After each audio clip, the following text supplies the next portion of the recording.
Good evening, this is Rashad Mitchell coming to you live from my YouTube channel as I continue my part series, The Week That Was College Football History Review, the 1981 college football season. This is a new season I'm going to be talking about. This is the overview of the 1981 college football season. I'll be going over some of the rankings, as well as like the teams that were ranked in the top five. And let me get that together. And the winning streaks, some of the milestones, and obviously week one, the games that were played during week one of the 1981 college football season. So we're going to get into it. It's a new season to review and summarize. And looking forward to taking you on a journey through the 1981 college football season. Hopefully you enjoy the journey like I will enjoy the journey. So here we go.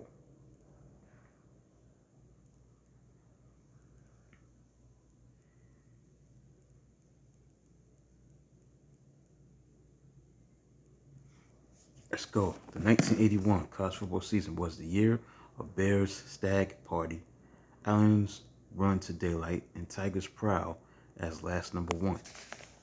One of the most memorable seasons in college football history, 1981, featured a fascinating prowl for number one as a record 7 teams occupied the top AP poll spot during the course of the season, and yet an unranked team at season start captured the national title as the last unbeaten team in the land. On display were a multitude of stars such as Marcus Allen, Herschel Walker, Anthony Carter, and Dan Marino, although not one of them could upstage a 68-year-old man in a checkered fedora. Alabama coach Paul Bear Bryant became the all-time leader in coaching wins with his 315th career victory, earned in a 28-17 triumph over arch-rival Auburn on November 28th. The Crimson Tide quest for 9 victories necessary for Bryant to surpass first Pop Warner and then late leader Amos Alonzo Stagg became a national curiosity. Earlier in the year, the NCAA had rejected requests by Amos Alonzo Stagg Jr. that his father would receive credit for half of the 21 wins achieved as head coach at Susquehanna between 1947 and 1952. Stagg Jr. claimed that his father shared head coaching duties, but he picked the wrong year to make his complaint known. This was the year of Bears' party. Another head coach received an enormous amount of attention in 1981, albeit under far different circumstances, was likable Jerry Faust, who had built a powerhouse program at Cincinnati's Moeller High School, was entrusted with perhaps the most difficult job in collegiate hip sports, running the Notre Dame football team without any coaching experience in college. An excellent recruiting class and an easy opening win against Louisiana State seemed to bode well for Faust's future. The Fighting Irish took over the top ranking in the country on September 14th, but lost 3 of their next 4 games. The 5-year free fall had begun for the Irish. They would complete the year with their first losing mark since 1963. One of the teams that beat Notre Dame was Southern California, which became the 3rd team to occupy number 1 in consecutive September weeks, following losses by preseason number 1 Michigan and Notre Dame. Trojans tailback Marcus Allen led the way with a magnificent season, tying or setting 13 NCAA records as he became the first college back to break the 2,000-yard rushing barrier. Allen began the season in the shadow of the sensational sophomore running back of Georgia, Herschel Walker, but a record 8 200-yard games by Allen handed another Heisman Trophy to a Trojans tailback. Allen broke former Pittsburgh standout running back Tony Dorsett's single-season rushing record of 1,948 yards when he rushed for 243 yards against California on November 7th to advance. His yardage totaled to 1,968. He finished with 2,342 yards, which stood until Oklahoma State's Barry Sanders broke it 7 years later. Allen's heroics did not translate into an unbeaten season, however. The USC was upset by Arizona on October 10th, 3 consecutive weeks with a different top-ranked team ensued as Texas lasted 1 week before losing to Arkansas and being replaced by Penn State. Virtually even with the Nittany Lions were their Eastern rivals, the Pitt Panthers, thus creating hope for a Keystone State battle of unbeaten teams at the end of the regular season. Upstart Miami put a swift end to that idea with an upset of Penn State. Pittsburgh, which had impressively replaced 15 graduating starters 12 of whom were drafted by the NFL, were thrust into the nation's top spot. That would last until a stunning 48-14 loss to Penn State after the Panthers had jumped out to a 14-0 lead. Those national powers having beaten each other, one undefeated team was left hiding in the weeds. And it was surprising Clemson, which occupied the top spot for the final regular season poll. Clemson was the seventh team to prowl at number one. The Tigers, for years a regional power with little pizzazz on the national scene, were so overlooked early on that they became the first team to go from unranked in preseason to the national title since the 1962 Southern California Trojans. Clemson coach Danny Ford's Chargers had to start the season with 3 wins and upset Georgia 13-3 on September 19th, even to squeeze into the poll at number 19. They officially ran the table against their ACC foes, again gaining attention by putting up some ridiculously high point totals. Clemson 82-point total against Wake Forest garnered much more attention to the private school from Western South Carolina than their hard-fought 10-8 victory over a good North Carolina team. Despite holding their ranking with an Orange Bowl victory over a Nebraska squad that was undefeated in Big 8 play to win their first ever title, Clemson was never accepted as a legitimate champ by national college fans, grown accustomed to the same powers, winning on an annual basis. The scandal that erupted soon thereafter seemed to prove that point. A lot of people felt that an upstart like Clemson surely had to be cheating to beat the big boys of college football. At age 33, Ford was the youngest coach ever to win a national title. By 1989, he was gone from Clemson. Dennis Green, meanwhile, since has proven to have far more staying power in the coaching fraternity than Ford. In 1981, he became the first African-American coach in the Big Ten by taking over hapless Northwestern. Green won no games in his first year, but 3 wins in 1982 broke a 34-game losing streak. The Wildcats set the mark for futility with their 29th straight defeat, being trounced 62-14 by Michigan State on November 7th. One mark for failure, the Wildcats were able to avoid was football's first ever 12-loss season turned in by Colorado State. Known for its stellar academic standards, the Ivy League entered a new chapter of its remarkable football history. On the same day, December 5th, that Allen won the Heisman Trophy, the Ivy League members were among 25 schools that lost Division I football stats, not counting the MAC that lost such rank for only one season. The NCAA schools voted to require members to fulfill one of the 2 necessities: minimum average home attendance or a home stadium capacity of 30,000. 4 Ivy League schools failed to meet either requirement, and the league decided to stay together. Ivy League schools once defined the sport of college football. Now they were assigned lesser status in Division I AA. Cynics had long remained the Big Ten. Cynics had long renamed the Big Ten as the Big 2 and Little 8 in recognition of the stranglehold Michigan and Iowa State had on the conference title. The two had enjoyed a 14-year run as Big Ten representatives of the Rose Bowl, but from the depths of that came Iowa return as Coach Hayden Frost Hawkeyes this season, with the nation's longest string of losing seasons, amazingly finished it in the Rose Bowl as Iowa bombed Michigan. I think Michigan on the last Saturday. Michigan State, Ohio State helped out by nipping.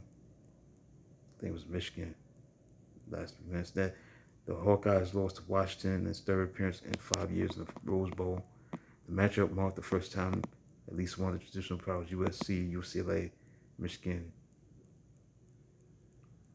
I can't read everything on this. But anyway, Iowa had a big season. Florida State sought to fill this reputation in 6 seasons. Tallahassee embarking on a dream death march schedule. FSU won its first 2 games. September 9th, had a loss to Nebraska. They had a 46-12-1 record in 1980. Again, I think the opponents as returning to. They emerged from the Death March schedule with a 5-2 record. Meanwhile, Southern Methodist was another team that emerged after periods of mediocrity to excel in 1981. It had the Pony Express, backfield of Eric Dixon and Craig James. SMU defense, meanwhile, forced the nation best 49 turnovers, while Dickerson ran for 1,428 yards and 19 touchdowns scored. James had 1,147 yards and 9 scoring runs. As Southwest Conference Memorial, Texas beat, I think it's SMU, Oklahoma, and then Cotton Bowl, Alabama to finish AP, despite, I think it was number 1, maybe number 2.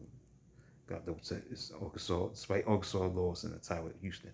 Another new breed of national powers was Brigham Young, who won at least 11 games for the third straight year. Despite numerous injuries, quarterback Jim McMahon became the nation's all-time passing yardage leader with 9,536 yards. The battle for control of television rights continued with the NCAA signing with ABC and CBS for $264 million over the next 4 years. The Elite College Football Association members agreed on a $180 million contract with NBC as a follow-up to a suit against the NCAA by CFA members Georgia, Texas, and Oklahoma. The NBC deal fell through and by the end of the year because the NCAA was able to win this round in the courts, but legal action had just begun. Finally, historians should note October 31st as perhaps a scary moment in sports history.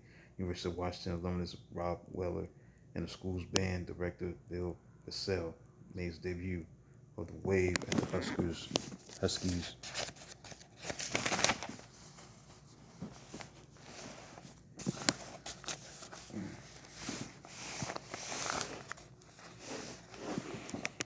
42-31 home victory over Stanford. Although others claim creation of the popular cheer, in which whole sections of fans would rise in unison, whole stadiums look like rolling waves of people. This birthday of the wave remains college football's entry. Milestones on the milestone that stands out. Rules now require one team to wear white uniform jerseys. 1983 visiting team will be required to wear white, but by 1995, home teams regained the option of wearing white if both teams agreed. Rule governing attempts to block kicks was tightened up to exclude stepping, jumping, or standing on teammate or being picked up by teammate. Meanwhile, Big Sky, Ohio Valley, and Yankee Confederate conferences began to use overtime to break ties. Weber State edged Northern Arizona for 24-23 on October 31st to win the first ever regular season overtime game. The Sugar Bowl, meanwhile, moved to the night of January 1st. It was free and Fiesta Bowl to move from late December. It marked the first change to New Year's Day slate since Sun Bowl left January 1st in 1959. California Bowl made its debut on December 19th, pitting Big West and Mid-American champions. Okay, some of the winning streaks entering the 1981 season. Brigham Young had a 12-game winning streak. Michigan had a 9-game winning streak. Some of the teams that were ranked, let's look at the rankings from numbers 20 to number 11. Preseason number 20 was Arizona State. Preseason number 19 was Florida State. 18 Stanford. 17 Florida. 16 Brigham Young. 15 Washington. 14 Mississippi. 13 UCLA. 12 North Carolina. And number 11 Ohio State. The preseason top 5 had looked like this. Number 5 USC. Number 4 was Alabama. Number 3 was Notre Dame. And number 2 Oklahoma. And number 1 was Michigan. So look at the season of college football for September the 5th, 1981. 1981, we're going to start with Syracuse and Rutgers. I can't see the score.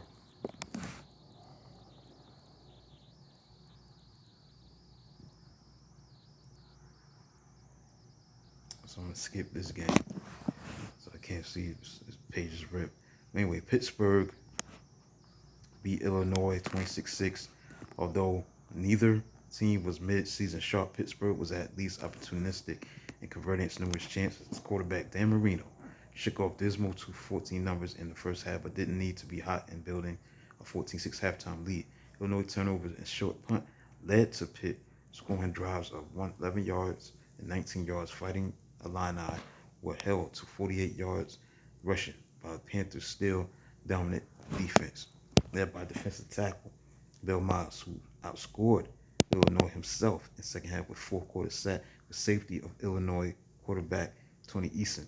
Unknown Eason was eventually would grow into stardom, had been brought in from American River JC as coach Mike White continued to sort through California's junior colleges for his team's quarterback talent.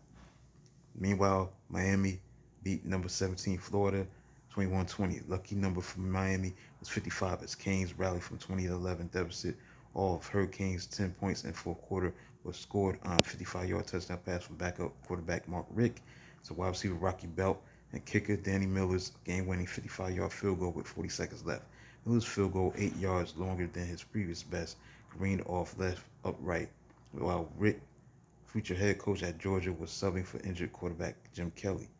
Gators had time to reach Miami's territory at game's end with a 26-yard pass from quarterback Wayne Peace to wide receiver Broughton Lang, but 59-yard field goal attempt by kicker Brian Clark was short. Before leaving with calf injury, Kelly succumbed to 3 interceptions in the first half, but drove Miami's 83 yards to his 1-yard quarterback keeper that cut deficit to 14-11. Clark answered with 2 field goals for Florida's team that had converted interceptions.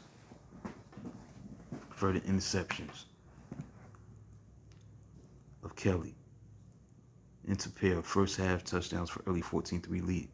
Next, Alabama beat Louisiana State 24-7.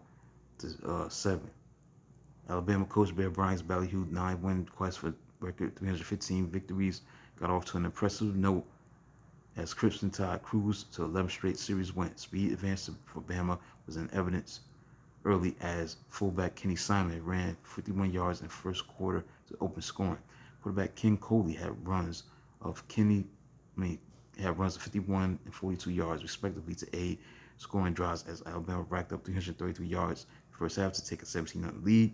Tide rotated 3 quarterbacks like Coley, Walter Lewis, and Paul Fields, who combined for 4 for 4, 102 yards passing. That included Fields' 44-yard touchdown pass to halfback Mark Nix. LSU managed no points until game's end when sub quarterback Tim Berg threw 5-yard touchdown pass to tight end Malcolm Scott. Georgia shut out Tennessee 44-0, only 1 touchdown favorite. Georgia looked prime for defense of its national title as Bulldogs inflicted worse defeat on Volunteers 58 years. Vanderbilt had swamped Tennessee 51-7 in 1923. The Bulldogs tailback Herschel Walker continued where he left off in 1980, running for 161 yards and a touchdown, while quarterback Buck Bellew passed 10 for 15 for 140 yards, 2 touchdowns, while Lindsey Scott, the wide receiver of Georgia, caught 6 passes for 95 yards. Snared both Bellew's touchdown passes. Freshman kicker Kevin Butler had record-breaking debut, kicking 3 field goals and 5 extra points, kicking 3 field goals and 5 extra points. Total school record 14 points. Tennessee could only muster 152 yards to 563 yards by Georgia and make 11 first downs to 30 for Georgia against defense that was led by defensive end Freddie Gilbert. Volunteers quarterback Jeff Olszewski completed 12 of 20 for 109 yards. And finally, Baylor lost to Lamar 18-17. Defending Southwest champion Baylor opened new season with Steve Laffer against Southland Conference member Lamar, which posted 3-8 record in 1980. But it was Cardinals who had last laugh as kicker Mike Marlowe kicked a 42-yard field goal with 3 seconds remaining.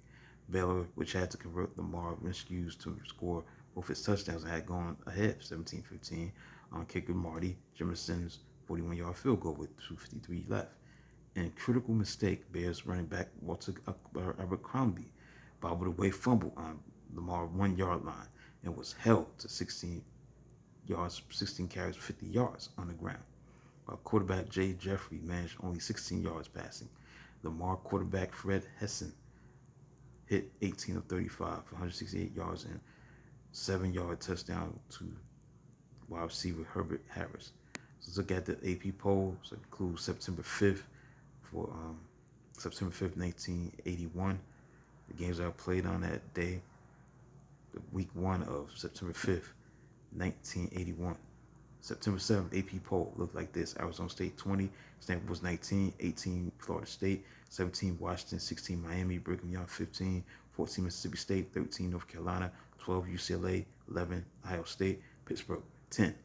Number 9, Penn State, 8 Texas, 7 Nebraska, 6 Georgia, number 5 Southern California, number 4 Notre Dame, 3 Oklahoma, 2 Alabama, and number 1 Michigan. So that concludes look at the week that was college football history review. the overview of the 1981 college football season and the games that are played on September 5th, 1981 for week 1. Please like, subscribe, and comment on the channel. Do a video smash on Thursday to continue on the 1981 college football season. Until then, talk to you soon.